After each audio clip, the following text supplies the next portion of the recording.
자, 오늘 말씀은 이번에 그 몽골에 가서 우리 이제 사랑하는 아내와 함께 나눴던 레슨인데요. 그때 이제 디테일하게 레슨을 다 전하지 못해서 오늘 말씀을 좀 같이 공부해 보려고 합니다. 자, 오늘 말씀 방에서 들려오는 하나님의 세미한 음성. 아마 이번 그 컨퍼런스의 가장 큰 의미는 구약에 나오는 그런 그 시대를 경험하지 않았나 하는 생각을 하게 됩니다. 성경에 나오는 많은 그 사람들 중에 아브라함, 다윗, 그런 분들을 우리가 떠오르는데요. 아브라함이 지냈던 그런 그 뭐라 할까요? 별을 볼 수 있는 곳이었어요. 하나님이 아브라함한테 그런 얘기를 하셨잖아요. 별을 보라고. 근데 대한민국 땅에서 별 보기가 쉽지가 않습니다. 또 별을 보고 내가 너에게 그만큼 자녀를 주겠다 그러면 저희는 저렇게 조금 주려고 이렇게 생각할 수도 있어요. 근데 이 광야에서 바라보는 별은 셀 수 없을 정도로 아름답고 훌륭하지 않았나 하는 생각을 하게 됩니다. 또 목동, 우리 다윗이 생각하면은 그 양을 치면서 하나님께 인정받은 사람 중에 한 명이에요. 근데 진정 양이 어떤 그 부리를 이루고 또 염소가 어떤지 또 낙타나 말이 어떤지를 볼 수 있었던 굉장히 좋은 그 환경을 경을 어쩌면 비주얼하게 볼 수 있는 그런 경험을 할 수 있는 그런 여행이 아니었나 그런 생각을 하게 됩니다. 여기 뭐 화면에도 보시겠지만요. 그냥 제가 그냥 찍은 사진인데도 너무 광활하고 너무 아름답고 그러니까 하나님이 이런 세상을 만드셨구나 이런 생각을 할 수가 있었던 것 같아요. 그래서 오늘 그 레슨을 한번 되짚어 보려고 합니다. 그래서 오늘은 그때 물어봤던 질문을 한번 같이 다시 한번 되새겨 보려고 하는데요. 당신에게 가장 귀한 것은 무엇입니까? 물론 우리가 가족이라는 말도 나올 수 있을 거고요. 또 어떤 분은 장롱 깊이 숨겨둔 다이아몬드가 될 수 있을 거고요. 또 어떤 분은 진짜 평생 모아서 이룬 집이 될 수도 있을 거예요. 또 어떤 분에게는 어머니, 아버지, 가족이 될 수도 있겠죠. 그래서 이 질문을 물어본 이유 중에 하나는 하나님에게 가장 귀한 건 무엇일까 하는 그 질문을 유추해내기 위해서 물어본 질문이었어요. 하나님은 모든 걸 만드시고 모든 걸 가질 수 있으니까 뭐 이렇게 귀한 게 있을까? 우리가 그렇게 생각할 수 있잖아. 하나님이 뭐를 하나 특정하게 더 귀하게 여기실까? 어차피 다 만들어낼 수 있는데. 그래서 때로는 우리는 하나님이 무엇을 귀하게 여기는지를 생각을 안 해볼 때가 많습니다. 하지만 하나님이 가치 있게 여기는 걸 우리가 알 수만 있다면 우리는 하나님을 기쁘게 하는 일도 좀 더 쉬울 것 같아요. 제가 제 아내가 어떤 것에 가치를 두는지 알면 아내를 기쁘게 하기가 쉽습니다. 근데 어떤 때는 제가 가치 있다고 느끼는 걸 아내에게 줬을 때 아내가 별로 appreciate, 감사하지 않을 때가 있어요. 왜냐면 본인한테는 그게 별로 가치 있는 게 아니기 때문에. 그래서 여러분 누군가를 기쁘게 하고 싶다. 누군가를 그 뭐라 그럴까요? 더 가까워지고 싶다. 누군가하고. 그럴 때는 그 사람이 뭐를 가치 있게 여기느냐. 그게 굉장히 중요한 게 되겠죠. 우리가 대기업에 뭐 재벌 총수에게 뭘 갖다 준다면 그 사람이 제일 좋아하는 게 뭐야? 그림을 좋아해? 아니면 뭐 고급 와인을 좋아해? 아니면 뭘 좋아하지? 그거를 우리가 유추해내잖아요. 그리고 나서 그가 좋아하는 거를 갖다 줌으로써 내가 당신을 생각하고 있습니다. 이런 표현을 하듯이 하나님이 가장 귀하게 여긴 게 무엇일까? 이 부분을 우리가 알 수만 있다면 우리가 하나님을 기쁘게 하거나 하나님에게 다가가는 데 있어서 좀 더 도움이 되지 않을까 그런 생각을 하게 됩니다. 그래서 이 구절을 한번 같이 읽어보도록 하겠습니다. 여러분 이 구절은 제가 지난번 설교에도 말씀드렸지만 자매들이 별로 좋아하는 그 구절은 아니에요. 왜냐하면 베드로가 특별히 아내들에게 자매들에게 이 메시지를 썼기 때문에 유순하고 정숙한 마음가짐으로 속사람을 아름답게 하십시오. 그것은 하나님이 보시기에 매우 귀한 일입니다. 근데 때로는 이게 자매들에게 했다고 생각하기 때문에 이 구절이 저평가될 수 있다는 거예요. 여러분 이 구절에는 굉장히 귀한 아주 귀한 그 메시지가 담겨져 있습니다. 우리가 제일 많이 쓰는 표현이 있죠. 그 뭐라고 해야 되는 gentle and quiet. 굉장히 그 젠틀하고 조용한 스피릿. 그래서 어떤 때 자매들에게 아내들에게 이게 젠틀하고 quiet해야 돼. 그래서 꼭 자매들에게 그 국한된 메시지처럼 들릴 때가 있습니다. 하지만 이 구절은 굉장히 놀라운 진리가 숨겨져 있는데요. 이런 표현을 썼어요. 그것은 그러니까 젠틀하고 quiet한 그 스피릿은 하나님 보시기에 매우 귀중한 일입니다.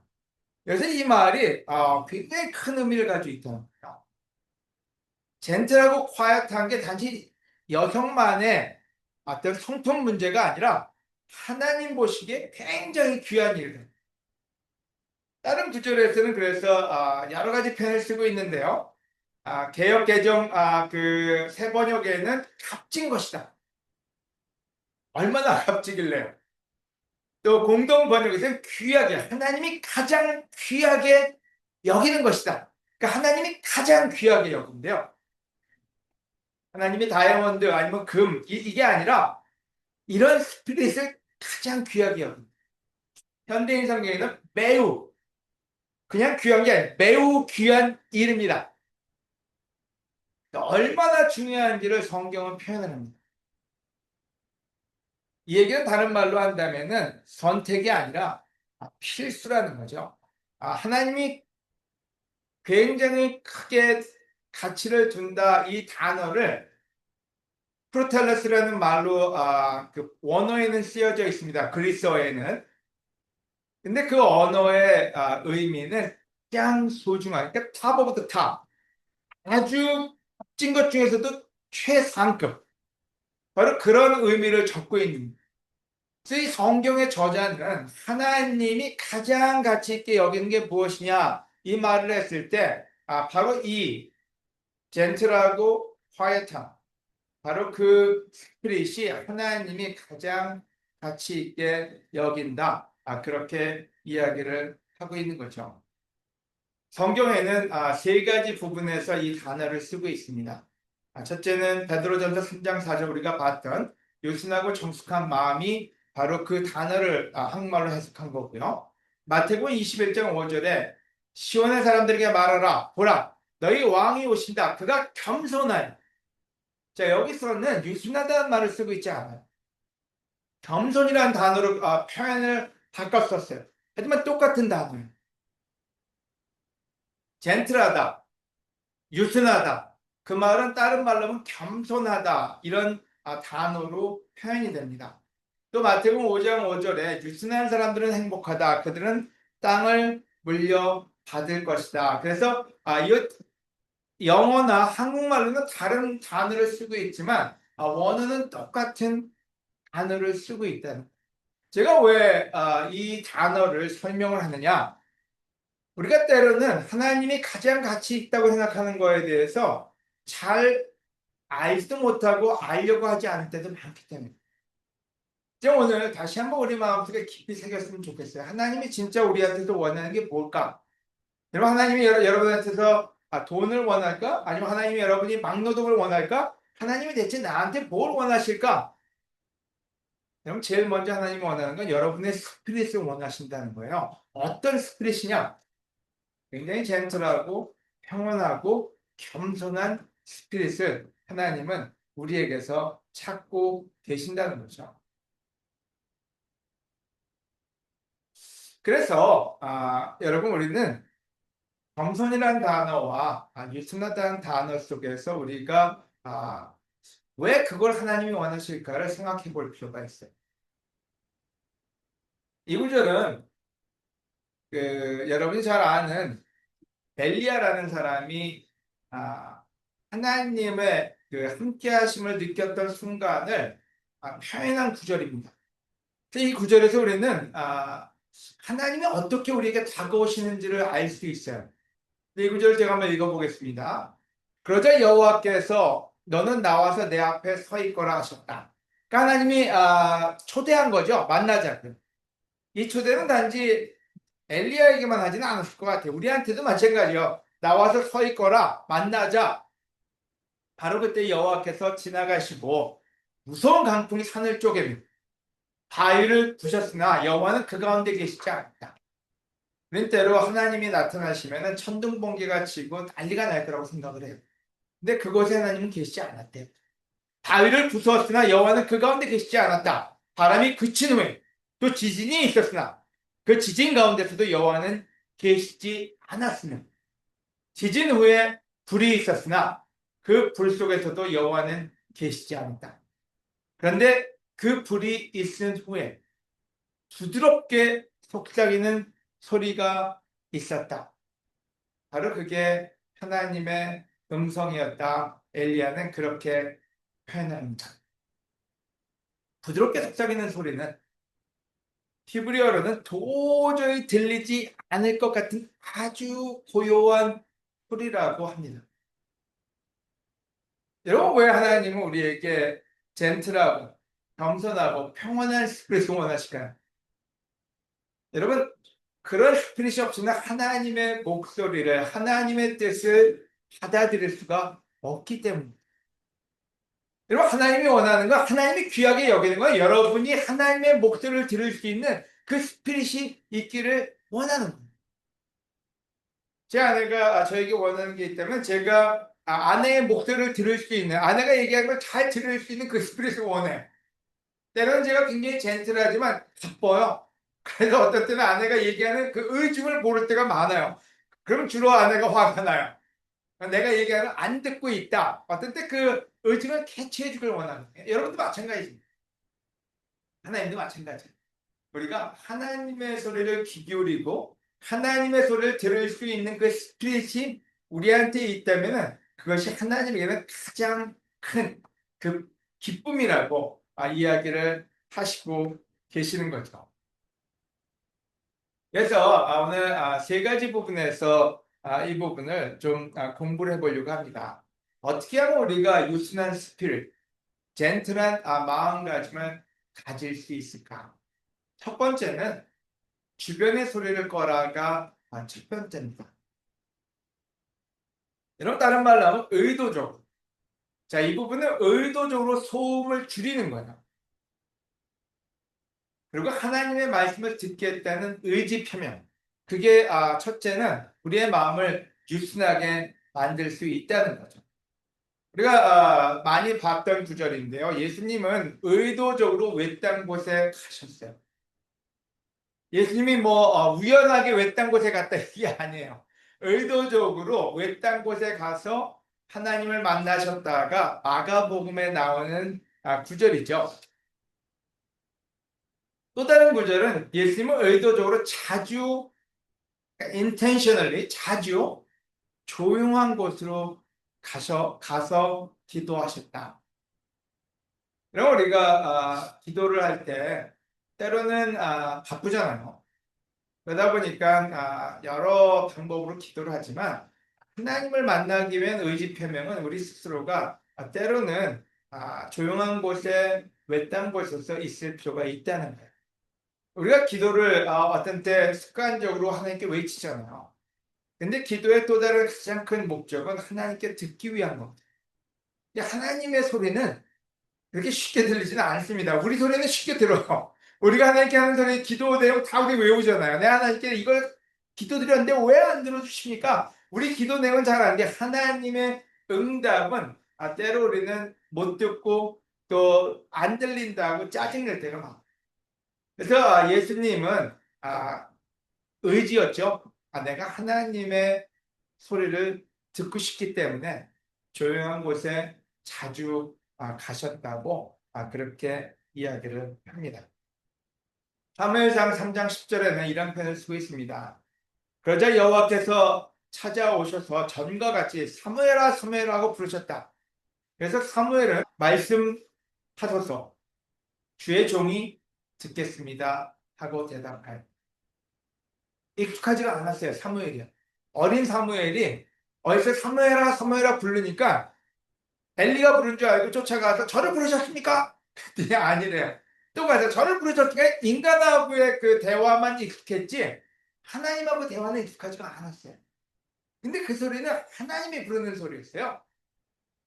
그래서 나중에는 깨닫습니다. 아, 이게 하나님의 소리구나. 그래서 그때부터는 사람에게 찾아가지 않고 하나님, 제가 듣겠습니다. 말씀해 주세요. 그때부터 사무엘은 하나님하고 교통하는 법을 배웁니다.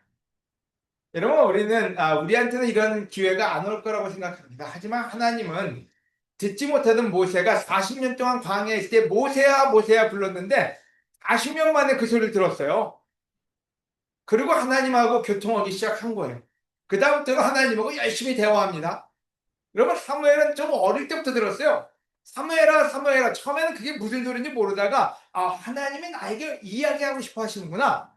그리고 그때부터 하나님하고 대화가 열리고 기도가 멈추지 않고 나중에 나이가 들어서도 기도를 멈추지 않겠다고 합니다. 하나님하고 대화하는 게 재미가 들렸던 거죠.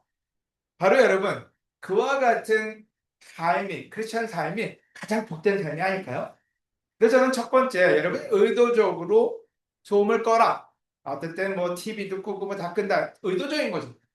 그리고 하나님과의 독대를 여러분이 하실 수 있다면은 더 하나님의 미세한 소리를 들을 수 있지 않을까, 그 생각을 하게 됩니다. 어떻게 한번 해보시지 않으시겠어요? 두 번째는 내면의 소리를 꺼라. 여러분, 내면의 소리를 꺼라는 마음을 비우겠다는 의지와 하나님의 말씀으로 채우겠다는 결심이 필요합니다. 외부의 소음을 끄면은 제일 많이 들리는 건 내 마음의 소리가 굉장히 더 크게 들린다는 거예요. 여러분 한번 해보시면은 늘 느끼실 거예요. 저는 늘 이제 조용한 데 가서 하나님하고 좀 독대해야지고 앉으면요, 제 마음속에서 나오는 소리가 왜 이렇게 커요? 그 모르는데 내 마음속에 뭐가 많이 들어있어요.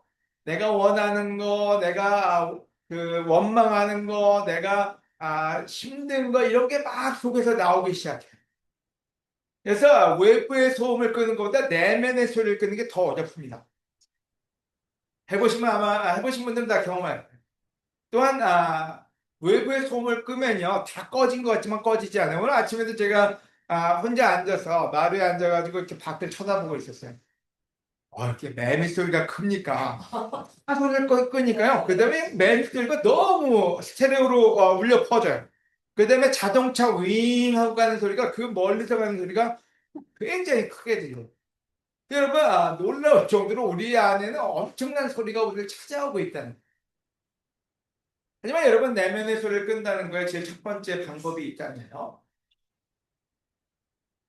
에베소 4장 31절에 여러분은 모든 악독과 격정과 분노와 말다툼과 비방과 모든 악의를 버리고. 자, 내면의 소리는 그냥 앉아가지고 나 이제 내면의 소리를 꺼야지 해서 꺼지지 않아요. 여러분 마음속에 찾아오는 그 원망과 마음속에 찾아오는 그 수없이 많은 감정들이 그냥 내가 꺼야지 하고 꺼지고 얼마나 좋습니까? 버리기 전에는 꺼지지 않는다.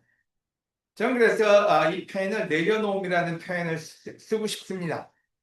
내 마음속에 있는 이런 모든 걸 내려놔야지 되는구나. 의도적인 거예요. 그래서 여러분이 하나님 앞에 앉을 때는 한번 의도적으로 여러분 마음속에 있는 그런 것들을 한번 내려놔 보세요. 굉장히 놀라운 변화를 느끼실 겁니다. 여러분의 마음에 평안이 찾아온다는 게 무엇인지를 알게 되실 거예요. 그러면 두 번째로 베드로전서 5장 7절에는 여러분의 염려를 다 하나님께 맡기십시오. 이것도 내려놓으며요. 염려를 한번 내려놓는 거예요. 물론 염려가 갑자기 내려질까요? 그렇지 않아요. 갑자기 사라지지 않아요. 하지만 염려를 하나님께 맡긴다. 그 얘기는 뭔지 내려놓는 거예요. 하나님, 이게 잠시 내려놓게요. 하나님이 내 마음의 염려를 내려놓으면 하나님이 주시는 방법은 뭡니까? 바로 그게 하나님께 맡기는 자세인 거죠. 이것도 해보지 않고는 여러분이 그 평안함을 느낄 수가 없습니다. 여기서 표현하기를 염려를 다 하나님께 맡기십시오. 하나님이 여러분을 보살피고 계십니다. 그래서 그 염려에 대한 방법을 하나님이 주실 수 있게끔 여러분의 염려를 내려놓으라. 그 부분이고요. 로마서 12장 19절에는 이렇게 표현했습니다. 원수를 내려놓아. 사랑하는 여러분, 여러분이 직접 복수하지 말고 하나님께 맡기십시오. 성경에는 원수 갚는 것은 나의 일이다. 내가 갚아주겠다라고 기록되어 있습니다. 여러분 여기서 얘기하는 것은 악의 또는 염려, 원수 이걸 한번 마음에 내려놔야지 마음이 겸손해지고 유순해집니다. 근데 그걸 붙들고 있는 한은 하나님의 메시지는 들어올 틈이 없어요. 왜냐하면 여러분의 마음속에서 원수를 어떻게 갚을 것인가, 하나님 내 원수를 갚아주세요가 여러분의 기도가 되고 여러분의 마음이 가득 찰 테니까. 원수라고 해서 여러분 다 여러분을 죽이겠다고 하는 사람들은 아니죠. 여러분이 직장에서 일하다 보면은 여러분한테 상처 준 사람, 상처 준 상사, 또는 집안에서 있는 남편이나 자식이나 아내나 때로 우리 원수가 될 수 있어요. 뭔가 우리를 트리거, 우리를 뭔가 힘들게 만드는 그런 존재들이죠. 근데 그 부분들을 내려놨을 때 하나님은 그 모든 부분에 평안을 가져다 주시는 분이다. 이렇게 우리는 이야기할 수가 있습니다. 그래서 내면의 소리를 끈다는 말은 내려놓는다. 하나님께 맡긴다. 그게 정답일 거고요. 그리고 그 자리에 하나님의 소리가 들어올 수 있게끔 여유를, 스페이스를, 그런 공간을 확보하는 거죠. 빌립보서 4장 6절에서 7절에 아주 잘 표현하고 있습니다. 아무것도 염려하지 말고 모든 일에 기도와 간구로 여러분이 필요하는 것을 감사하는 마음으로 하나님께 말씀 드리십시오. 자, 맡기십시오. 내려놓으십시오. 그러면 이렇게 썼어요. 그러면 도저히 상상할 수 없는 하나님의 놀라운 평안이 그리스도 예수님 안에서 여러분의 마음과 생각을 지켜줄 것입니다. 자, 이게 뭐예요? 이게 젠틀하고 콰이어한 스피릿이 여러분의 마음에 올 거라는 얘기예요. 여러분 원하는 게 이거 아니에요. 저도 살면서 제일 갖고 싶은 게 있다면 그런 마음이에요. 나도 좀 마음이 평안했으면 좋겠다. 내 마음속에 peace, 또 내 마음속에 평안함, 이것이 와서 진짜 내 인생을 즐겼으면 좋겠다. 근데 바로 하나님은 그와 같은 스피릿을 우리가 갖기를 원하고 우리에게 주시길 원한다는 것. 그래서 그거는 우리가 의도적으로 하나님의 목소리를 들으려고 할 때 하나님이 주시는 선물이다. 이렇게 얘기할 수 있을 것 같아요. 그래서 결론은 내려놓아야 마음이 비워진다. 세 번째 부분은 여러분이 좀 의아하게 생각할 수 있는데요. 당신의 기도를 꺼라. 우리의 기도가 꺼져야 하나님의 목소리가 들린다. 기도하지 말라는 소리는 아닙니다. 근데 관점, 다시 말해서 중심이 변해야 마음이 변합니다. 자, 이 말의 의미는 여러분이 잘 알 수 있을 텐데 빌립보서 2장 4절에서 8절에 보면요. 자기 이익만 생각하지 말고 남의 이익도 생각하십시오. 여러분은 그리스도 예수님과 같은 마음을 가지십시오. 이런 표현을 썼습니다. 여러분, 자기 이익만 생각하는 사람은요, 절대로 마음이 평안하지 않습니다. 근데 남의 이익을 생각하니까 관점이 바뀐 거죠? 나에서부터 남으로 바뀌어버리면 그 다음에 평안이 옵니다. 제가 미니스트리를 하면서, 여러 사람한테 도움을 주려고 한 적이 많아요. 근데 도움을 줬는데 도움을 안 받아들이면 상처받은 적이 많아요. 내가 이렇게까지 얘기했는데 내 말을 안 받아들여? 그럼 막 화가 날 때도 있어요. 근데 점점 나이가 들어가고 점점 예수님의 태도를 배우기 시작하면서 제 마음에 평안을 얻기 시작해요. 누군가 내 말을 안 들어줘요. 왜냐면 내가 한 말의 중심은 그 당사자, 내가 얘기하는 사람을 위해서 한 거라면은 마음의 상처를 안 받아요. 단지 불쌍해 보일 때가 많아요. 이게 진짜 하나님의 말씀인데 안 받아들이네. 좀 너무 안타깝다. 이런 생각이 들지. 내가 내 말을 안 들어서 내가 짜증난다. 내가 상처, 이런 생각이 안 들어요. 왜냐면 중심이 바뀌었기 때문에. 중심이 바뀌었기 때문에. 근데 내가 인정받고 싶고 내 말이 더 능력이 있어 보이고 싶고 그러면은 상처가 돼요. 여러분, 우리 중심이 바뀌어야지 우리 마음의 평안함이 올 수가 있어요. 여러분 이 안에서도 서로가 도와주려고 하는 사람이 많을 거예요. 하지만 도와주다 보면요 어떤 때는 참 상상을 초월할 정도로 상처가 될 때가 많습니다. 하지만 여러분이 도와주는 그 의도가 뭔지를 정확하게 파악하셔야, 내가 이 일을 하는 이유는 상대방을 위해서지 나를 위해서는 아니구나. 그때 우리는 평안한 마음을 가질 수가 있습니다. 마태복음 6장 10절에요. 아버지의 나라가 속히 오게 하소서. 아버지의 뜻이 하늘에서 이루어진 것 같이 땅에서도 이루어지게 하소서. 여러분, 우리 기도는 우리의 뜻이 하늘에서 이루어지길 너무 원해. 안 그래요? 우리의 뜻이 하나님에 의해서 하늘에도 이루어지고 땅에도 이루어지길 너무나 원하기 때문에 우리의 기도는 모든 게 하나님 이 방법으로 이렇게 해주세요가 우리의 강렬한 기도예요. 어떨 때는 뭐 철야 기도도 하고 통성 기도도 하고 너무 영적인 것 같지만 너무 비영적일 때가 많아요. 그래서 얘기합니다.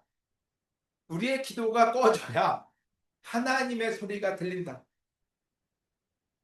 예수님은 우리에게 기도하는 법을 가르쳐 주시면서 주기도문에서 그런 얘기를 했어요. 아버지의 뜻이 하늘에서 이루어진 것 같이 땅에서도 이루어지게 하소서. 그래서 예수님은 자기의 뜻은 버리신 거죠. 그리고 하나님의 뜻이 이루어지기를 원했고 하나님의 뜻이 무엇인지를 알고 싶었고 바로 그게 예수님이 우리에게 알려준 기도 방법이었어요. 예수님은 간절하게 기도하실 때 똑같은 방법을 씁니다. 겟세마네 동산에서 아버지 할 수만 있으면 이 고난의 잔을 내게서 거두어 주세요. 이건 본인의 뜻이에요. 그 다음에 기도를 껐어요. 그러나 내 뜻대로 마시고 아버지 뜻대로 하십시오.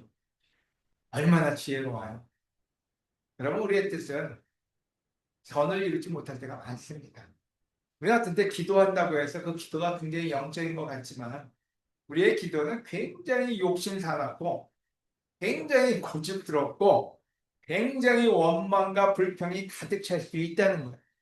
그래서 기도한다고 영적인 게 아니라 그 기도가 하나님께 맡겨진 기도. 하나님께 감사함으로 말씀은 드리지만 하나님의 뜻이 이루어지길 원하는 그 기도는 바로 그 기도를 할 수 있는 사람이 누구냐? 젠틀하고 콰이어트, 유순한 바로 그러한 스피릿이 있는 사람들이 그 기도를 할 수 있는 거죠. 다른 말로 한다면 크리스찬의 성숙의 길의 그 마지막 가치는 우리의 성품일 거예요. 평온하고 유순하고 그런 스피릿을 가져가는 게 어찌보면 크리스찬의 훈련 과정이 아닐까 하는 생각을 하게 됩니다. 오늘 우리가 그렇지 않다고 해서 실망할 일은 아닌 것 같아요. 베드로도 요한도 야고보도 다 그랬어요. 하지만 시간이 가면서 우리는 성경의 그들의 그 노후를 압니다.